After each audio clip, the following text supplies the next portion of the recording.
going to tie now is we're going to tie a Madam X. It's a very popular pattern, but sometimes it can be difficult.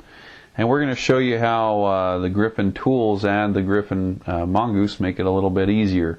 We're going to be using the rotary feature on this vise, which is a true rotary feature, which makes it very, very convenient to wrap the materials. And also we're going to use the bullet head tool. A lot of people ask, what the heck is a bullet head tool? And we're going to show you in this clip exactly how to make a perfect bullet head using this tool.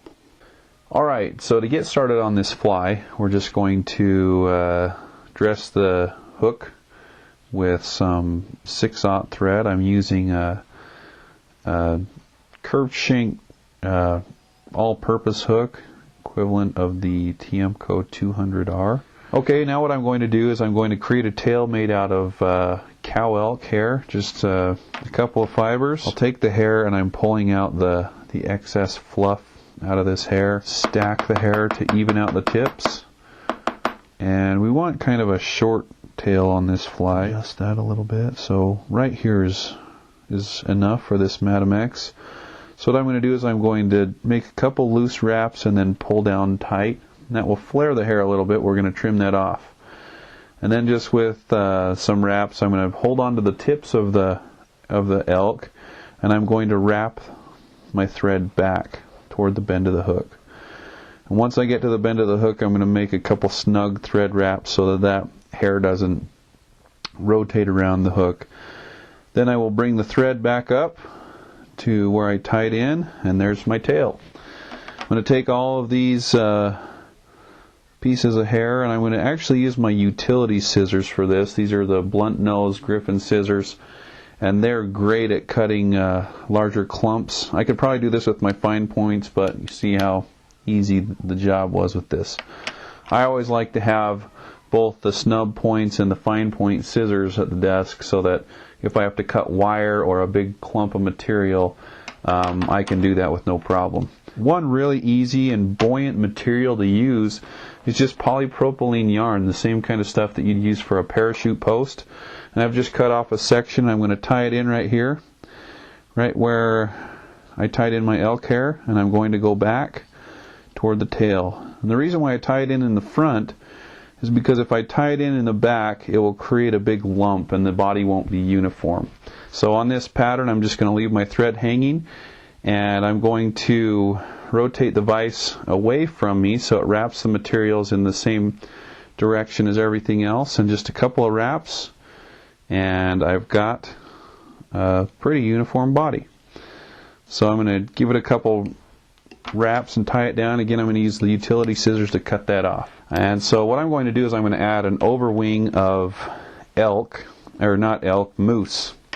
And I want it to be just a little bit past the body of the fly, so I'll even that up and tie it in here, give it a couple real snug wraps, and then use my utility scissors again to trim that off. So now we come to the part where most people dread.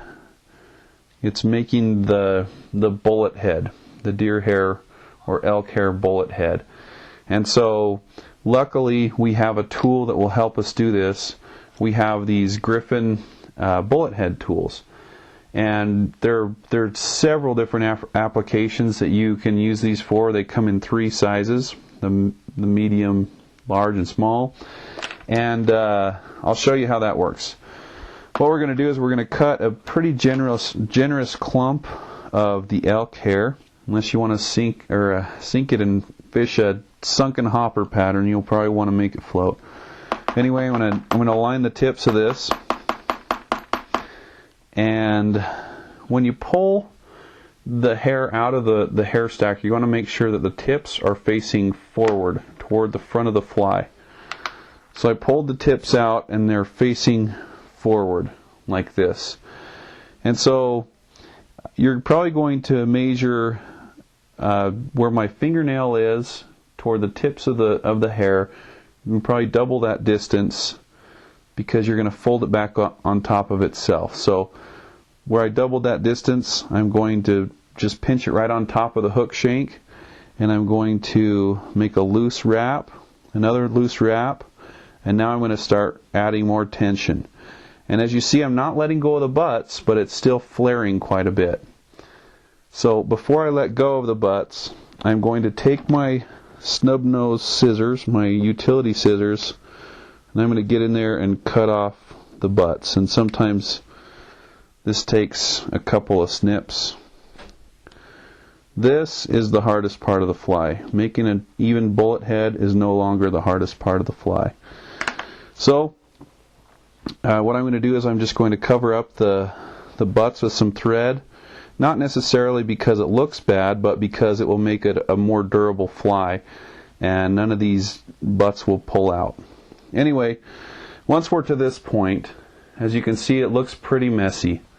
We just want to make sure that we have a little bit of the eye of the hook coming out. If we wrap too far forward, or usually just a little nudge with your fingernail will push it right through. Anyway, I know that's here we go. We can see it right there. So we have the eye of the hook poking through, and then I just kind of like to distribute the hair around the hook a little bit. And then what I'm going to do is I'm going to advance my thread back where the orange body starts, or maybe even a little bit further back, and that's where our bullet head is going to cover this up. So now is where we get to use the bullet head tool. What you do is you simply place the eye of the hook and push it through the hole in the bullet head tool. You see that?